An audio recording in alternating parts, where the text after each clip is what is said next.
exactly right. He has to reflect the norms of his country to stay president. Whereas also he was saying, he also has to reflect the norms of his country. Look, China's influence is very vast. They're not only expanding all over the world, but they're expanding with a lot of multinational billion corporations that do have a big influence in the United States, whether it's Nike, Apple, you've got Disney. The rise of the Chinese money goes to universities, goes to a lot of our key institutions that set policy. So are we at the stage, and I think we should be seriously asking ourselves where the Chinese have already infiltrated us successfully and are dictating policy? You gotta, And that's not a crazy question to ask. I think that's a legitimate question. They're all over the place. Just when Corona was breaking, was that scandal of the CCP agents at Ivy League institutions as spies carrying viruses through the illegally. Yeah, the story was I thought it was going to be a bigger story. That people who were spies of the Chinese government were smuggling in viruses.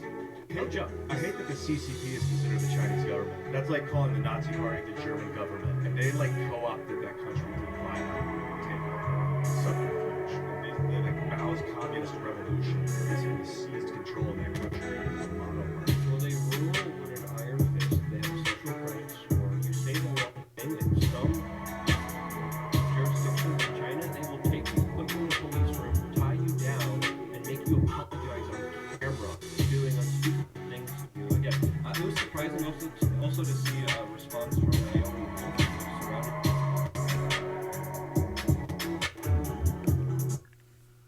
Welcome back to the Truth Report. Just gonna say everything like a question now. Welcome back. That was Tim Pool. What's today's date? 18th, 17th, 18th, Thursday, 2021. Yeah, that wasn't even, Tim wasn't even talking to them. Some of those guys. I always forget their names. I'm bad like that. Good little convo though. I almost forgot about the spies, essentially, that were arrested back at the very beginning of the pandemic. It kind of came and went with everything else in 2020. Everything kind of flew by, and there's so much of a load of information now. And I've been studying media for quite a while, and reports and reporting news, and all kinds, alternative news, conspiracy news type stuff, and mainstream legacy media, as well as all the peripherals and satellite companies that have emerged around that. And I've said this before, I'll say it again, this is a surge of information at this point it's overwhelming compared to anything else. And I stayed pretty tight, as I'm sure a lot of people did after 9/11, to news media reports and whatnot. And man, it's easy for things to just fly right by. But if we're gonna really get down to brass tacks, we're gonna start bringing up some things that we have patterns of, and some questions that we should be asking. And one of those questions would be, who were the people and what were they actually doing? We have what is reported to us, and that's that. The intel doesn't get back to general population. There's potential psychological maneuvering and narrative building, and maybe you have bits of the truth leaked out. The Wuhan lab leak scenario is still plausible. this is, of course, the National Review, and we'll say that the National Review is likely to be labeled far right by many people. Maybe even National Review might even be labeled a white supremacist style of media. Who knows? Depends on who's responding and giving you feedback. Back to the Wuhan labs. Back again. The Wuhan labs, and boy, are they back. Not really. But there's speculation that we can't quite say that those labs that it seems were heavily invested in around Wuhan couldn't be origin for the COVID-19 virus or mutation of the coronavirus. A Western intelligence official who has seen classified material told NBC News the U.S. has substantial intelligence that has not been made public about actions the Chinese government took related to the Wuhan lab and other issues that were designed to obscure the origins of COVID-19 and conceal its early impact. A former U.S. official who has also seen the intelligence agreed that it was significant, if inconclusive. Both sources said the material, which they did not detail, did not add up to evidence that lab accident occurred, but they said it raised enough circumstantial questions that analysts have been unable to rule out lab scenario. U.S. intelligence officials declined to comment. The intelligence, which includes documents, paints a picture of a Chinese government initially trying to hide the burgeoning pandemic from the outside world. I mean, now it depends on if you're. So when I'm looking at something National Review, right? I'm looking through the lens of whoever I think is writing this, and maybe the perspective they may have. And what that helps me do when I'm analyzing this is at least understand where any potential nuance of a bias could exist, anything like that, anything of a slant. And some people might say at times, oh, it's very obvious what slant is. They have their own agenda and their own narrative. And it's not so obvious all the time. Once we get into the nitty-gritty of this and we start to look at the details of what people say, there's a lot more to pick through and to discern. And some might say those are details that don't matter or something like that. But all of them pretty much matter to an extent. There's times where you do want to scale back and look at the bigger picture, but details always matter. Let's be clear about that. So, if I am looking at National Review, I might look through the lens of a right-wing person, right-wing-minded person, conservative, and to where they may be using their lenses to look. Conservatives generally not going to be big fans of the communist China. It's just not even though China has kind of captured this capitalist way of being, it's really an opportunist way of being, and neocons get swept right up into it, and they have been for quite some time. True conservatives are gonna have a sense of nationalism to them that makes them not really comfortable with something like the CCP. Conservatives are really not generally huge fans of communism, and it speaks to more than just the political nature. When you say political nature, like, little do you know, potentially, that you're talking about the psychological being of a person, their persona, how they've developed, the thoughts they have, the belief they have, the value structure they have, all the tenets that create who they are, and all the opinions they might have.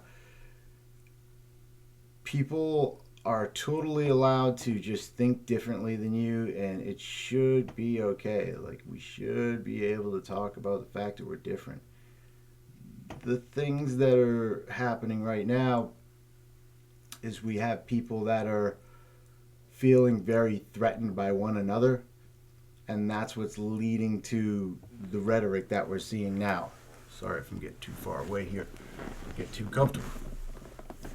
Anywho, the reason I mention this stuff is when we get into the evolutionary psychology, especially of the masculine, feminine, the liberal, conservative, and the temperaments of either side of things, they matter. They do matter very much as to how they're going to organize themselves, which things they're going to be disgusted by, and which disgust matters a ton. When people get too disgusted, they often get violent, or they just separate from the thing.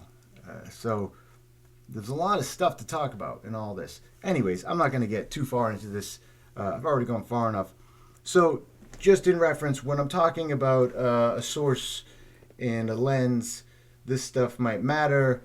And just know that I'm always, and I probably said this to you guys before, just know that I'm always looking through, or trying my best to look through whatever lens I think the writer has, the primary site or source, also the channel at which I got to that. Like, say I use Drudge Report to go to a certain website, a certain source, or if I use some other aggregation, something like that.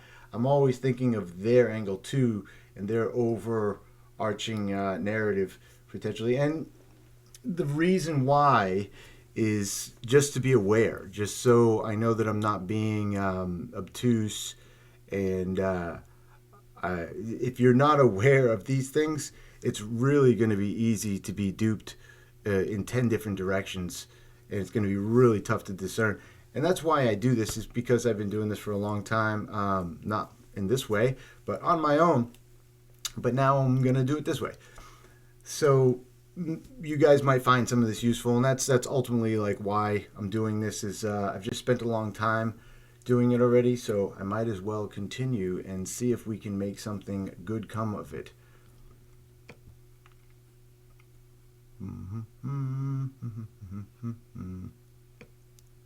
Let's get this here.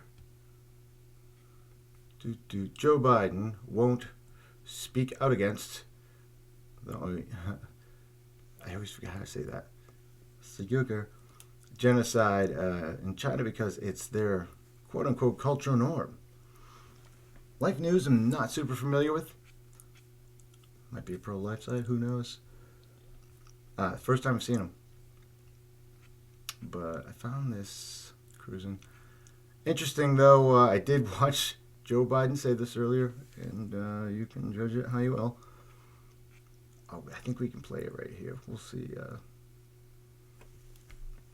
During a CNN town hall forum last night, Joe Biden said he would not speak out against the forced abortions and genocide taking place in China against the Uyghur because that is their cultural norm. Biden said he won't denounce the genocide of the Uyghur ethnic minority in China, adding that the Chinese president Xi Jinping gets it. Quote unquote gets it. What the fuck? I wonder what he gets. I wish Joe could just explain what he gets. That's kind of important when we're talking about some of these things. Biden stated that he refuses to denounce the oppression of the people of Hong Kong, the forceful ending of the China-Taiwan One China policy, and the genocide of the Uyghur Muslims, an ethnic minority group, claiming that culturally there are different norms that each country and their leaders, are expected to follow. be damned. Interesting. Well, I guess people would say at this point, with all the multiculturalism in America, we have a bunch of cultures that want to do what they want to do, and to assume that your culture might not be that intelligent. See, this is the irony of, and I'm not like an anti-multicultural person. I'm actually pro-multiculturalism, but the way at which you get there, the way at which you enter that space has to be very specific for it to work. And that's kind of why Joe's saying this, which is, again, it's super duper ironic. He's saying, well, these people do their thing, and they just do their thing. But in America, where we have multiculturalism, everyone does a bunch of different things, and they're not allowed to be unhappy with each other doing, well, it depends on the color of your skin, and it depends on a few things, but I get to tell you what's okay in our culture.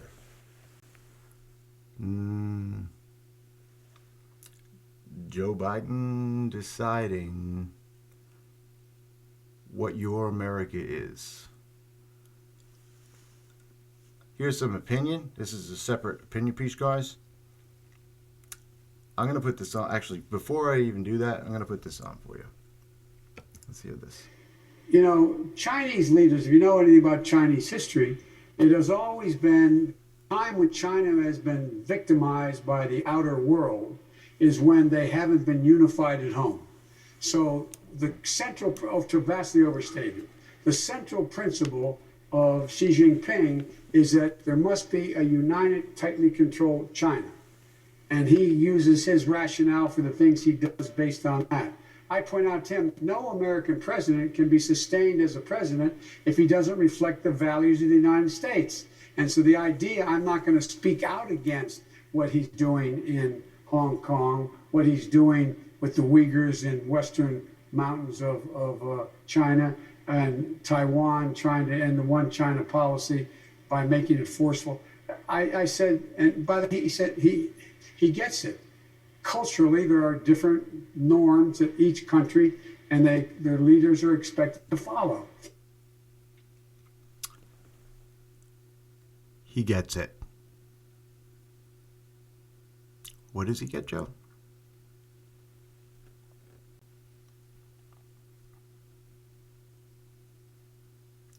Well, maybe he'll tell us at some point.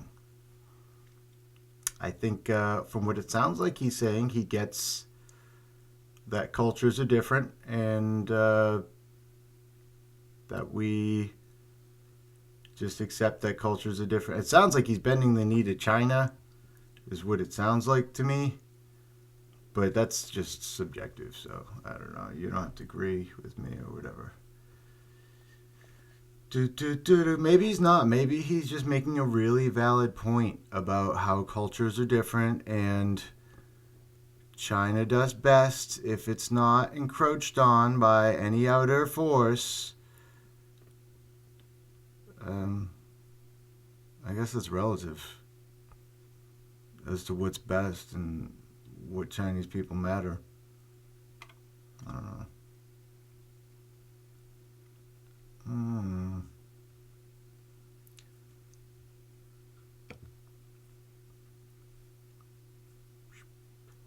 Facebook blocks Australian access to news on its platform.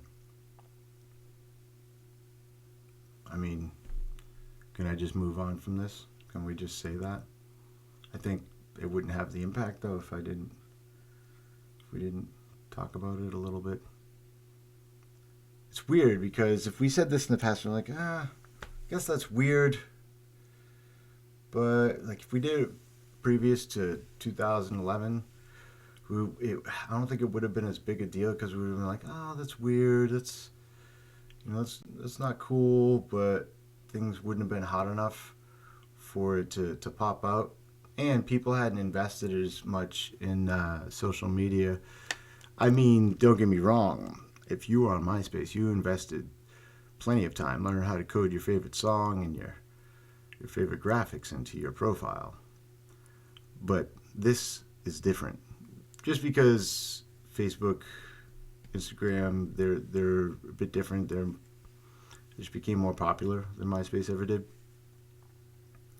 And MySpace was pretty big back in the day. Makes you wonder if they keep doing this, if people are just going to stay, or it seems like people are migrating already from what I'm gathering. Quite a bit, like in big droves. Like 1,000 to 20,000 people at a time. And in the big scope of things with how many people are on there, it doesn't seem like a lot. But as other things start to emerge, it will become obvious that you just broke a massive network. You essentially sacrificed a network in order to dictate how people are viewing the world and how they are processing information. And that ultimately, instead of uniting people, instead of doing what would seem like the goal is for these technocrats, or from the lip service that they give, that they would want a better world to unite and to move towards a utopia. But what ended up happening, and this is something that Jaron Lanier has already warned us about quite a bit, is the fractalization and the tribalization that ends up happening from some of these totalitarian styles of measure. And you may be able to say, oh, well, they're not a government. They're starting to act in ways, and they're also starting to profit in ways where they can govern in the digital realm very much, which we've become attached to. And not only have we as individuals become attached to in society and civilization in the USA, but our networks, as far as our financial institutions, our basic social networks, as well as our business networks, our business advertising, all these things have been wrapped up, our services have been wrapped up in this digital realm now, to the point where it dictates far more than we could have anticipated, than most could have anticipated. And what that means now is the technocrats in these positions, the big tech giants, have enough power, especially collectively, when they start working together, that they can kind of make mountains move, in the sense that they can dictate what happens in a society, and they can dictate the trajectory of information overall on several different topics. We just watch this to some degree, and we're watching it by the day. And this is a good example. Facebook blocks Australian access to news on its platforms. Let's see here. It has left us facing a stark choice: attempt to comply with the law that ignores the realities of this relationship, or stop allowing news content on our services in Australia. With a heavy heart, we are choosing the latter, Easton said. The announcement comes a day after Treasurer Josh Frydenberg described as very promising negotiations between Facebook and Google with Australian media companies.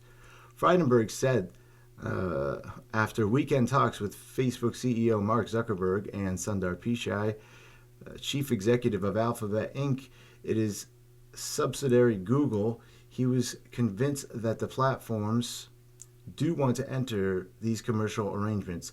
Frydenberg said he had a constructive discussion with Zuckerberg after Facebook blocked Australian news outright from its platform.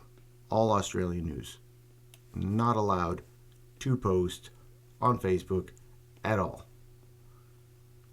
Wouldn't be a big deal 2010 maybe, because people weren't relying on social media as much to relay information. And maybe it was the Arab Spring that kind of sprung or popped off some of the abilities for people to start understanding how they can collectivize on these social networks and use them. I'm not sure, where the crescendo was that got us here, but we're here, and that's what matters.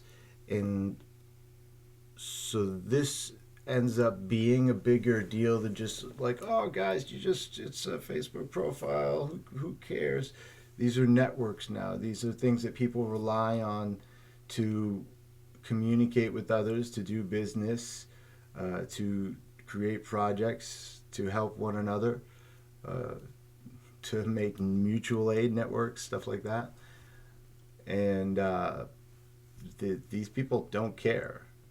These people that run these companies, running these almost monopolies on the digital social realm, they act like they care. On one hand, they'll do all this stuff and talk about awareness for all these different things, but when it comes down to it and having an effect on people in other ways, there's these secondary or second order, third order results of what they're doing. They're really causing havoc and chaos for ordinary people, and people who are poor, who are going, losing their businesses, people who are losing their livelihoods, stuff like that. It's very bizarre. It's very weird to watch the focus of people who claim to want to do so much good justify doing so much that is essentially controlling, dictating, and acting like totalitarian, like authority. Sorry, went off there a little bit.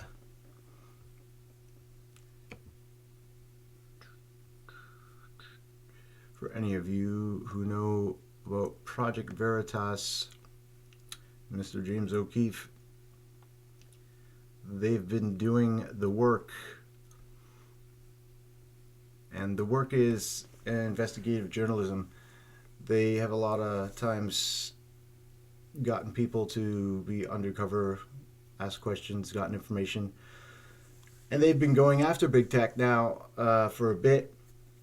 And it only makes sense that at some point big tech goes after them. For me, part of me wonders if, these things, how much kayfabe goes into it. I don't know James at all, so while I think he does good work, for all I know, he's like some kind of gatekeeper. And him and big tech have this thing going on where it's like people think this is the top level of corruption, but it goes tiers higher. And because of that, they get a little bit distracted by these things. But not to say, not to dismiss them at all, because if they are relevant and legitimate as far as doing the good that it seems they might be doing, O'Keefe at least, for exposing certain things and calling out media, legacy media specifically, getting the retractions, and all that's really important because it sets a precedent that can actually start to shift how we treat evidence and how we treat sourcing, stuff like that. Says the Washington Times. Reliable reporting the right opinion. Project Veritas suspended by Twitter after story on hate speech algorithms. Wow, lockdown.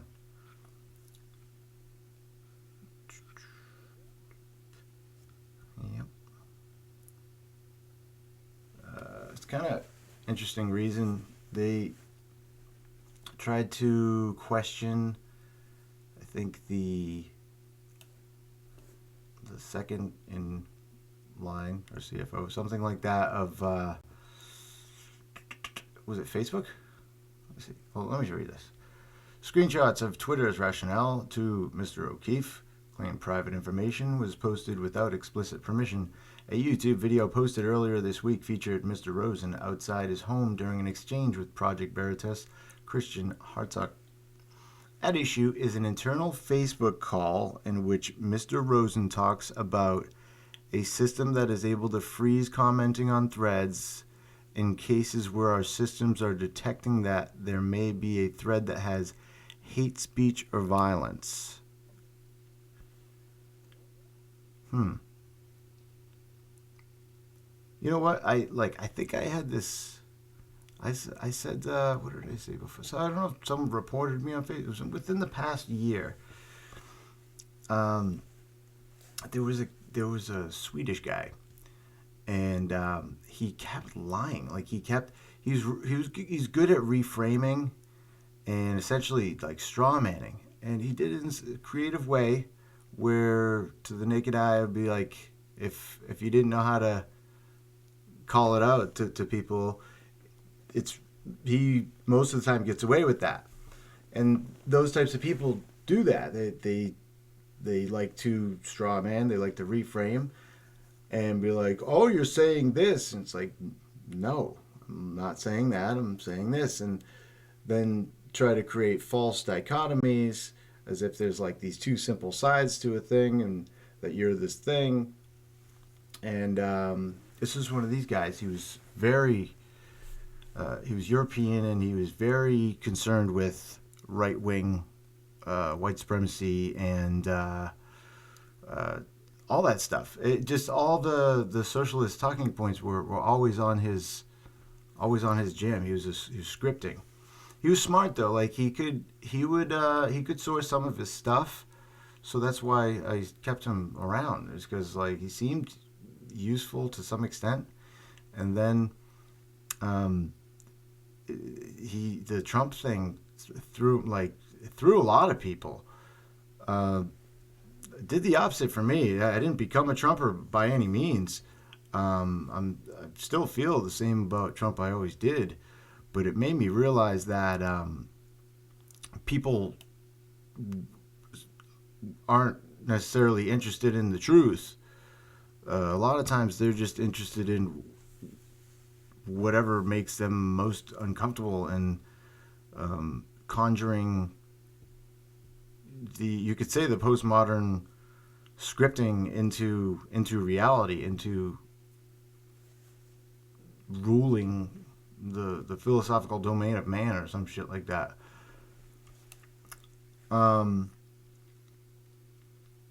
But yeah, I think I said something along the lines of I basically said if he was lying in my face like this and insulting me, that there would be the potential for some of the old ultra violence, is what I said. And the implication is that, like,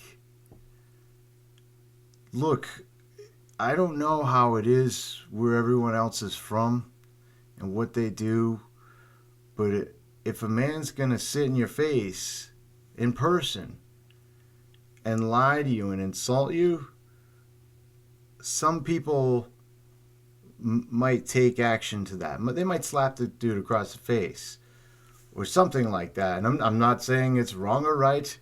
It just is sometimes a result of things like that. It seems like if someone's lying to your face in a way where they're trying to undermine you and doing it in a way that like makes you seem like you have to explain yourself to other people when you've literally done nothing wrong other than try to have a discussion about something, then that elicits mental violence. That's you're trying to offend. There's an intent to offend, and that's what a lot of people aren't understanding about where we're at. There's double standards of, oh, this is mental violence, but mental violence only equals physical violence when I believe it does, because my subjective bullshit matters more than other people's subjective bullshit, and it's hypocritical. It's contradicting. At least if we're aware of our mistakes, at least if we're aware that something might be a little bit much for a reaction, or that something might, maybe deserves a little bit more aggression or something like that. If we can't talk about these things, that's when people are going to resort to these things. And I reserve the right to talk about these things, but what I'm getting at is, I think Facebook, I think that was one of the first times I got like a Facebook jail or something, because people are, oh yeah, you got Facebook jail, oh, I was really like proud of it. And I remember when we got banned, when we got removed, people were like, oh yeah, I've been, like, just recently someone was like, yeah, I've been to Facebook jail, I just made another thing. And it's just like, no, do you don't understand? When they ban your shit, they ban your IP. There's several things that get affected when you have your Facebook set up, especially because a lot of times they prompt you to link it up to your Instagram and stuff like that. It's like there's all these there's all these things that happen. Aside from the fact that, like, they don't give a shit what their mods do, they just let them be. And only if you know someone on the inside are you good to go. Boo-doop. Where we at? Oh, I'm just babbling here. Here we go. This is fucking tragedy. So, Texas is frozen. Oh, I kept this page up. I'm not on Facebook on a regular, so I don't see what you guys are yapping about or whining about. I know there's a lot of that going on, a lot of fighting and bitching, and I was one of you once on that realm. I do a little bit on Twitter now, but not really that much. Just post, just burp, burp, burp, burp, burp. And that, I don't know. I just nix that. We'll see. So it looks like there's because whenever, this is where my mind goes, whenever I see there's a contentious article repeated and then there's a fact check up here, where are we at? Yeah, like right here. Boop. Whenever I see that, it's like, oh, whenever that fact check starts to come out, that means a claim was made and people either went with it or maybe it's true. And then that there's a battle going on somewhere on the internet where people are like, this isn't the reason, this is happening and that happened. So this one seems like people are saying, well, it's because of the frozen wind turbines that this is the energy issues there. And the other side's probably like, see, it's those fucking turbines. I knew it. Effing. Excuse me. I'll try to keep the swear bombs to the other channels and whatnot. Try to keep the YouTube clean. But it seems like a lot of people weren't ready for this. Obviously, it's deep in Texas. They're not ready for freezing weather. They're ready for very hot weather because it's normal. This is abnormal, not a normal thing at all. And the parts of Texas this hit are like deeper. Like I was watching Tim Kennedy earlier and he was explaining they're deeper than parts of Mexico. So it's like the bottom of Texas is getting slammed. I hit up some people earlier that are down there. Thankfully they were prepared. They had to rescue some family and bring them in. But it sounds pretty shitty.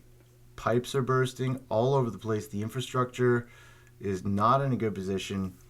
And put this on real quick. I was watching this earlier.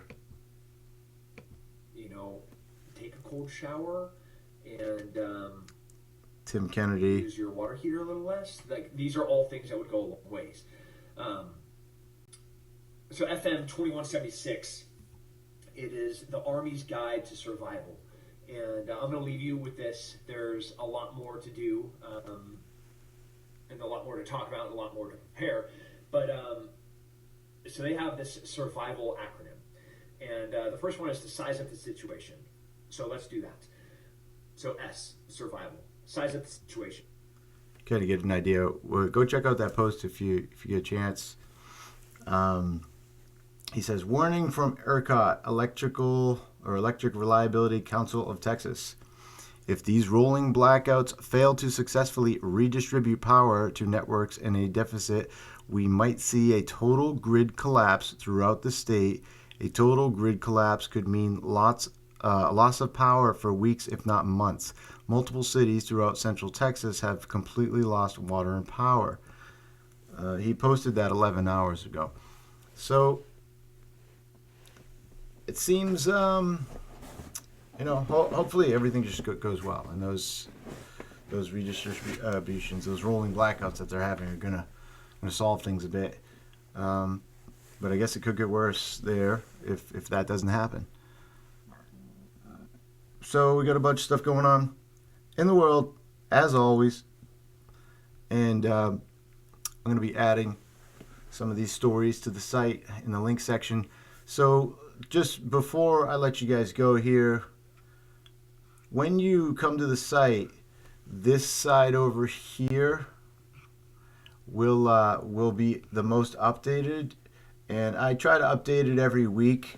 It's going to have all kinds of articles, and these articles here, as you can see, boop boop, it will be gauged about whether it's a moderate, a left, a right leaning article, and all that good stuff. And the cool thing about these articles that aggregate into here is that these eventually end up getting added to some of these narratives as well. If there's any narratives you'd like to see, just let us know. We have the COVID narrative, world wars. Let's see what else we got in here. The Great Reset. It's a good one. I gotta catch up on some of these elections up in the air. There's some more to add to there.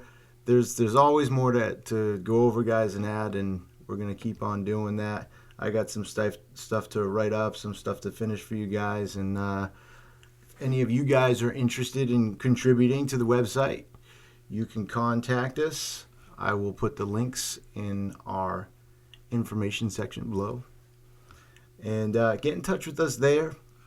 If you think you have something to say, we'd like to work with you potentially.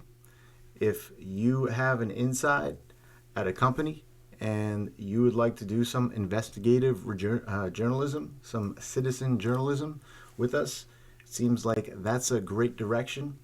And as this stuff continues among the citizens, it only helps to make us more powerful as a whole, because as we can see, that's a very important thing, that we're able to take care of one another, that we can build communities together, that we can support one another, and that we trust one another. Building a high trust society is what this is about.